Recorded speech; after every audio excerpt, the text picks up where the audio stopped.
না। এজন্য নবীকে মহব্বত করুন, নবীকে ভালোবাসুন। কেমন ভালোবাসতে হবে?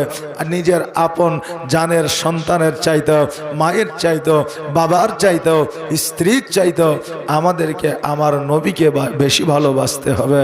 বাবা আজকে স্ত্রীকে সোনামণি কলজা জানের টুকরা বলে দিয়েছেন, সন্তানকে আব্বু আম্মু বলে আপনার আদর করেছেন, সন্তানকে বলে দিয়েছেন এটা আমার জান, এটা আমার প্রাণ। আব্বুকে বলেছেন, মাকে বলেছেন যে মা আমার, আব্বা আমার জান ও প্রাণ। কিন্তু আমার নবীজিকে কতবার বলেছেন? জি, আমার নবীজিকে কতবার বলেছেন? আজকে বিবি বলছে আই লাভ ইউ, আপনি বলছেন আই লাভ ইউ টু। আবার বিবি বলছে আই লাভ ইউ আনলিমিটেড। আমার রাসূলুল্লাহকে আই লাভ মোহাম্মদ কতবার বলেছেন? জি, কতবার বলেছেন। এই জন্য বিবি, সন্তান, মা, বাবা সবার চাইতে নবীকে বেশি ভালোবাসতে হবে। তবেই কিয়ামতের দিনে হাউজে কাউসারের পানি পান আল্লাহ তাবারাক তাআলা করাইবে। জোরে বলেন সুবহানাল্লাহ। ওই নবীজির জীবনী শুনে আমাদের জীবনটা যদি পরিবর্তন করতে পারি তা আমাদের জীবনটা বাবা ধন্য হয়ে যাবে। আল্লাহ তাবারাক তাআলা আমাদেরকে হেদায়েতের পথটা যেন দেখায়। সকলে বলেন আমিন সুম্মা আমিন। বাবারে আজকে নবীর প্রতি মহব্বত সবাই করতে পারে না, কেননা আজকে নবীর জীবনীতে আমরা যারা এসেছি এই এলাকায়, এই গ্রামে কি এ কটায় মানুষ আছে না আরো আছে? জি, এগুলোই আছে না আরো আছে? আরও আছে। কিন্তু তারা হয়তো মেলায় আছে, নইলে আরামের বিছানায় আছে, নইলে তারা মোবাইল দেখছে, নইলে চায়ের দোকানে আড্ডা দিচ্ছে, নইলে ক্যারাম বোর্ড খেলছে, নইলে ফ্রি ফায়ার খেলছে, নইলে পাবজি খেলছে। যে যেমন কর্ম করবে তার তেমন ফল হবে। যে যাকে আপন করে নেবে তাকে সঙ্গে করে নিয়ে আল্লাহ তাবারাক তাআলা জান্নাতে এবং জাহান্নামে দেবে। সঙ্গী যদি জাহান্নামী হয় আপনিও জাহান্নামী, সঙ্গী যদি জান্নাতি হয় তা আপনিও জান্নাতি। এ বাবা, জগতে সবাইকে ভালোবাসলেন, একবার নবীকে ভালোবেসে দেখেন। জগতের ভালোবাসায় যে কোনো সময়ে আপনাকে ধোঁকা দিতে পারে। আপনি দুনিয়ার প্রেমে শান্তি পাবেন না, দুনিয়ার প্রেমে শান্তি পাবেন না। হয়তো 10 দিন নতুন নতুন প্রেমে খুব মজা লাগবে, কিন্তু 10 দিন পরে 10 বৎসর আপনার জন্য জ্বালা আছে। কথা বুঝলেন না? 10 দিন ভালো লাগবে, কিন্তু 10 দিন পরে 10 বৎসর আপনাকে ওই প্রেমের জ্বালা সহ্য করতে হবে। আপনি বলবেন হুজুর আমাকে তো খুব ভালোই লাগে, যে জ্বালা তো পাইনি। আরে তোমার চাইতে বড় বড় প্লেয়ার ছিল, লাইলি মজনু, ইউসুফ জুলেখা, শ্রী ফারহাদ ছিল কি ছিল না, শাহজাহান, বাদশাহ, মমতাজ। এরা কিন্তু ভালোবেসে এদের ভালোবাসার প্রমাণ দিতে হয়েছে জ্বালা দিয়ে, যন্ত্রণা দিয়ে। এই জন্য জগতের পীড়িত বাবা ভালো নয়।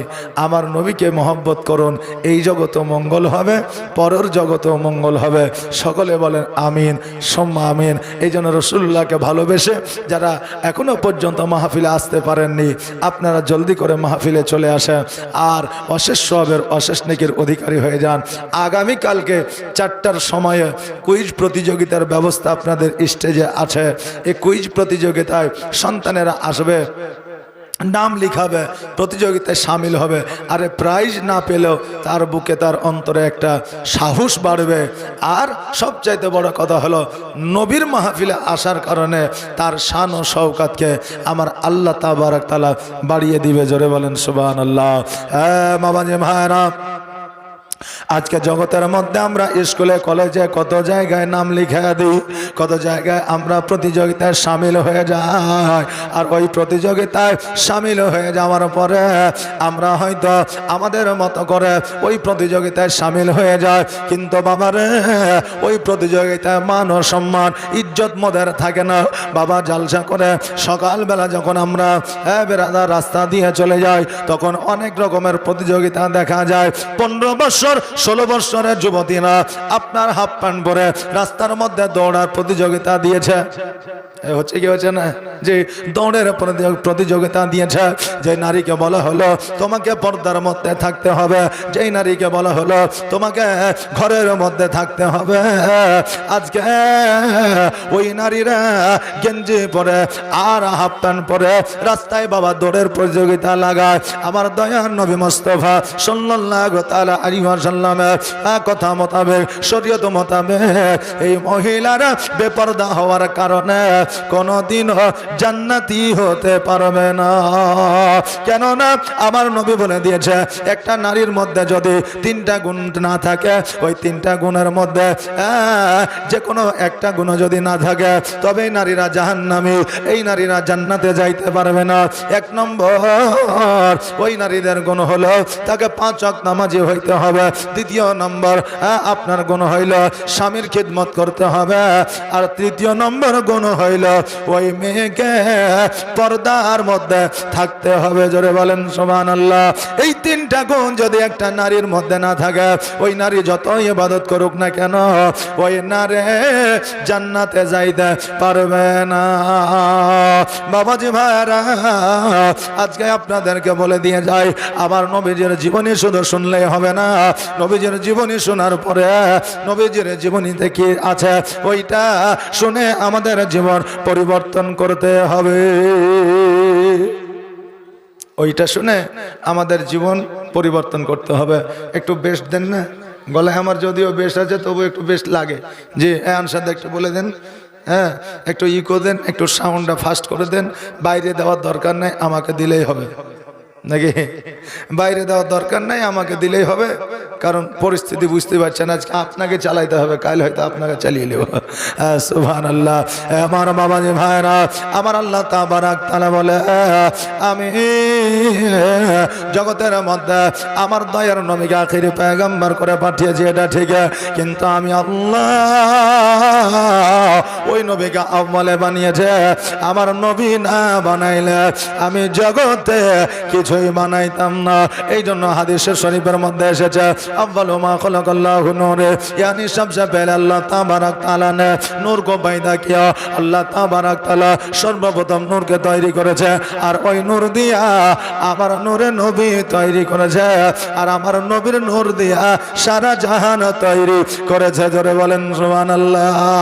হযরত জিবরিল আমিন বলে, আল্লাহ গো, আজকে আপনার আরশে আজিমের মধ্যে একখানা ঝলক দেখা যায়, একখানা আলো দেখা যায়, একখানা নূর দেখা যায়।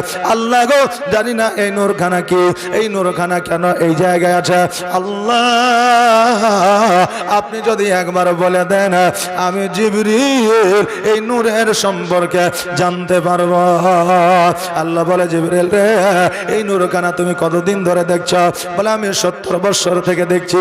আমার দয়ার নবী মুস্তাফা সাল্লাল্লাহু তাআলা আলাইহি ওয়াসাল্লাম নূর সম্পর্কে বাবা বলতে আছে। আল্লাহ বলে, জিবরিল বলো বলো, আজকে নূরখানা তুমি কতদিন দেখতে আছো? বলে, আমি 70 বছর থেকে দেখতে আছি। আল্লাহ বলে, জিবরিল রে, তোমার জন্মের 70,000 বছর আগে এই নূরখানাকে আমি আল্লাহ তৈরি করেছি। জিবরিল শোনো রে, আজকে এই নূরখানাকে তৈরি না করলে আমি আসমান তৈরি করতাম না, জমিন তৈরি করতাম না। এই নূরখানাকে তৈরি না করিলে এমনকি জিবরিল আমি তোমাকেও তৈরি করতাম না। এক কথায় বোঝা যায়, আমার নবী তৈরি না হলে আমরা তৈয়ার হইতাম না। অতএব আমরা নবীকে যদি না মানে, আমরা নবীকে যদি মহব্বত না করে, তবে আমাদের কোনো মান থাকবে না। জগতের মধ্যে আমার নবীকে ভালোবাসা দিতে হবে। যতক্ষণ পর্যন্ত আমার নবীকে পরিপূর্ণভাবে মহব্বত না করা যাবে, ততক্ষণ পর্যন্ত মুমিন হওয়া যাবে না। কেন না, নবীর মতো ভালোবাসা কেউ দিতে পারে না, কিয়ামত পর্যন্ত পারবে না। নবী গো, তোমার মতো এত ভালো, তোমার মতো এত ভালো কেউ তো আমায় বাসে না, তাই তো নবী আমি তোমার দিওয়ানা, তাই তো রাসূল আমি তোমার দিওয়ানা।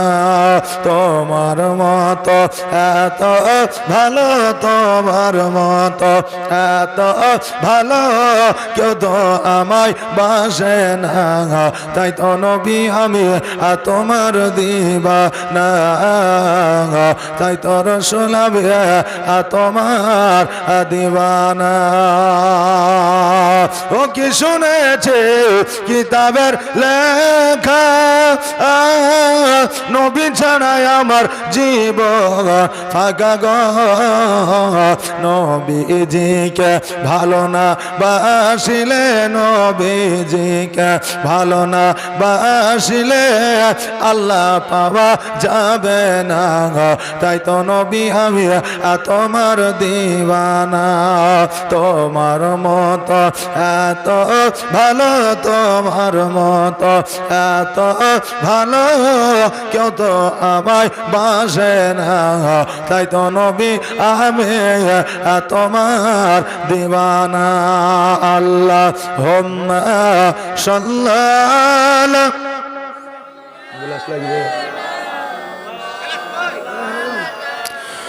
মুহাম্মাদ ওয়া আলা আলিহি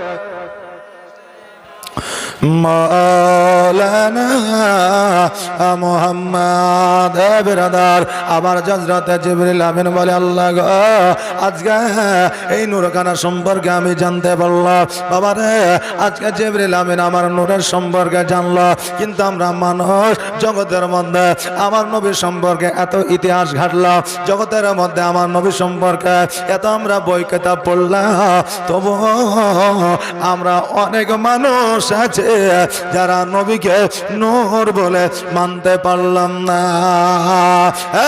বাবা আজকে আমার নবী মুস্তাফা সাল্লাল্লাহু তাআলা আলাইহি ওয়াসাল্লামকে জগতের মধ্যে পাঠাইবে আমার আল্লাহ তাবারক তাআলা জিবরিল আমিনের মাধ্যম দিয়া ওই নূরখানাকে জগতের মধ্যে ঘুরাইলে আমার নবী জগতের মধ্যে আসবে কার মাধ্যমে কার উদরে কার গর্ভে থেকে আসবে এটা আমার আল্লাহ তাবারক তাআলা নির্ধারিত করলেন জোরে বলেন সুবহানাল্লাহ বাবারে আমার নবী জিনার গর্ভে দিয়ে এসেছিলেন ওনার নাম হলো হযরত মা আমিনা রাদিয়াল্লাহু তাআলা আনহা জিনার উদরে এসেছিলেন উনি হলেন হযরত আব্দুল্লাহ রাদিয়াল্লাহু তাআলা আনহু বাবারে আমার দয়ার নবী যে জগতের মধ্যে আসবে তার আগে পিতা মাতা বাবা ঠিক করা হয়েছে কেননা জগতের মধ্যে সন্তান পরে আসে কিন্তু বাবা পিতা মাতার বিবাহ আগে হয় আর আমার নবীজির নূরখানা আগে জগতে এসেছে তারপরে মা আমিনার দ্বারা আমার নবী জগতের মধ্যে এসেছে জোরে বলেন সুবহানাল্লাহ বাবা আমার হযরত আব্দুল্লাহ রাদিয়াল্লাহু তাআলা আনহু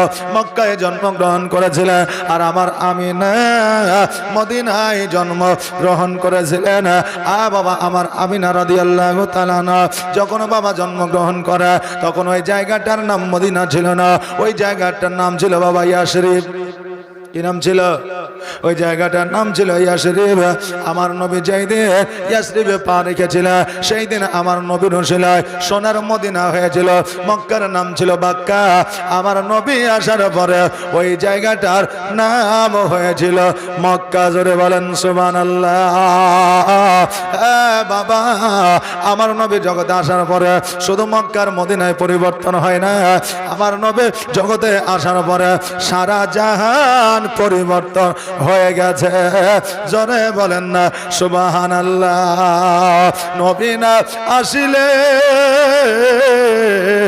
আজকে আমরা মানুষের মতো মানুষ মতো দূরের কথা আমরা মুসলমান হইতে পারতাম না মানুষের মতো দূরের কথা আমরা মুসলমান হইতে পারতাম না নবী আসার আগে মক্কা নগরে আরবের মধ্যে জাহিলিয়াতের যুগ ছিল রে বাবা যে সময়ে মা বোন কন্যাকে হাটের মধ্যে বাজারের মধ্যে বিক্রয় করা হতো মা বোনদের ইজ্জতহানি করা হতো মা বোনদেরকে উলঙ্গ করে রাস্তাঘাটে পথে বাবা দাঁড় করিয়ে রাখা হতো আমার নবী আসার পরে সবার আগে মা বোনদের মান সম্মানকে আমার নবী উঁচু বানিয়েছে জোরে বলেন সুবহানাল্লাহ আজকে মা বোনদের সম্মান আমার নবী বাঁচাইলো, উঁচু করলো। আর মা বোনদের এই আত্মসম্মান উঁচু করলো যে মায়েদের পায়ের তরে আমার আল্লাহ জান্নাত দিয়ে দিল। জোরে বলেন সুবহানাল্লাহ। আর আজকে ওই মা বোনেরা নবীর কথা অমান্য করে চলে। আজকে আমরা মানুষ নবীকে আমাদের মতো বলে চলি। আচ্ছা বলে, নবী যদি আমার মতো হলো তো নবীর দ্বারা যে কাজ হয়েছিল আমার দ্বারা সেই কাজ হবে? হয়েছে? কিয়ামত পর্যন্ত সম্ভব নয়। এই জন্য নবীর সঙ্গে বাবা গুস্তাই করিয়েন না। ঈমান আমল যাহা কিছু আছে সব কিছু বাতিল হয়ে যাবে। একবার মুহাম্মদ দরুদ পড়েন, আল্লাহুম্মা সাল্লি আলা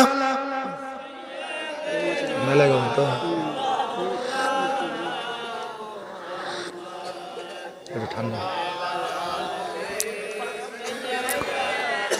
মৌলানা মুহাম্মদ বেরাদা আমার হযরত আব্দুল্লাহ রাদিয়াল্লাহু তাআলা আনহু মক্কায় জন্মগ্রহণ করেছিলেন। এবার ওনার আব্বাজানের নাম ছিল আব্দুল মুত্তালিব রাদিয়াল্লাহু তাআলা আনহু। উনি বনি হাশিম গোত্রে জন্মগ্রহণ করেছিলেন। আমার নবীজি উনিও বনি হাশিম গোত্রে বাবা জন্মগ্রহণ করেছিলেন। এবার আব্দুল মুত্তালিব রাদিয়াল্লাহু তাআলা আনহু আমার আব্দুল্লাহর বন্ধুদেরকে জিজ্ঞাসা করে, এই আব্দুল্লাহর বন্ধুরা, তুমি একবার আব্দুল্লাহকে গিয়ে বলো, একটা প্রস্তাব দিয়ে দাও, একটা সুসংবাদ দিয়ে দাও। আব্দুল্লাহর বন্ধুরা বলল, কি সুসংবাদ? বলে আব্দুল্লাহর আমি বিবাহ দিতে চাই। আব্দুল্লাহ বিবাহ করবে কিনা বলো, একবার খবরটা নিয়ে আমাকে বলো।